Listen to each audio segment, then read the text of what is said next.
Haïti chérie, bi bon pays passé ou nan point. Faut que moi te quitter pour moi te capable comprendre valeur. Faut que moi te laisser pour moi te capable apprécier. Pour me sentir vraiment tout ça ou You're ready for some fun. Happy independence. En fait, indépendance Haïti. Haïtien. Tiens, guys, manga là là. Soup. Et madame m'a acheté. And I guess I want to acheté, guys. Madame m'a said, really. Madame m'a allé sur internet now. Somehow, des joints boule chocolat. Donc, maintenant, on va faire chocolat. Et puis, il y a un café qui sortit directement à Haïti. Donc, ça, c'est ingrédient. Donc, c'est comme ça, bah, pour le matin là. Donc, nous connaissons 1er janvier. Donc, c'est fête indépendance. Donc, mais, amis, c'est préparation soupe là. Amis, yeah. Par un grenadier. Oh, banane. Les amis, regardez comment je vais m'éclairer là. Donc, c'est comme ça la pied là, guys. C'est viande bœuf, viande dans ça là. See, as you can see, yeah. On va nettoyer viande dans la salle comme ça, viande bœuf. Okay. So, yeah. Yes. Okay. On va nettoyer viande là.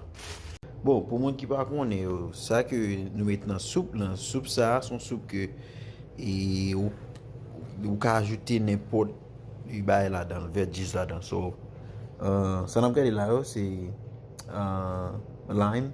I'm gonna use it for the meat to clean the meat, the beef. So this is the butter cup squash. So on peut m'appeler pumpkin. So ça il est squash qui c'est joumou, ok? Joumou. Nous gagne cabbage, et chou, oignons. So ça épice qu'on va utiliser carotte. So quand mettre carotte et gagne céleri tout. So quand mettre n'importe veggies que vous voulez dans soupe là on peut ajouter n'importe dans différentes couleurs et poivron, on prend. So, quand mettre poivron vert tout. So, we get like, yeah, get spice, we get sauce tomate, et banane, bon, we get patate, potatoes. So, on peut ajouter n'importe quoi vous voulez dans soupe là, ok?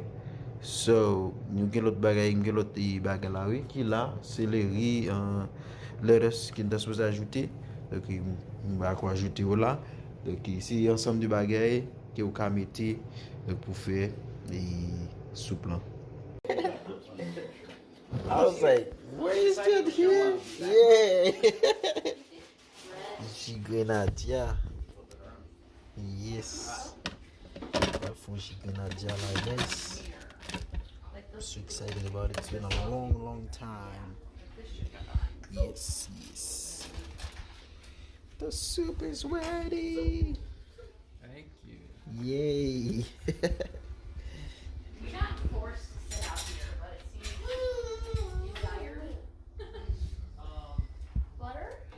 Bem, famille là avec nous là, on a boire soup is ready. Yeah. Faut manger canadien là, ok? It's raining. What are you doing? No one can see anything. You're just making noise. First time making Haitian hot chocolate. You can see the little chocolate ball that's in there is dissolving. Interesting.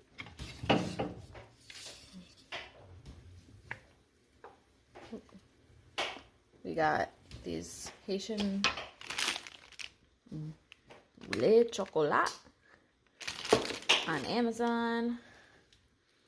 Got some other stuff cooking for our soup joumou.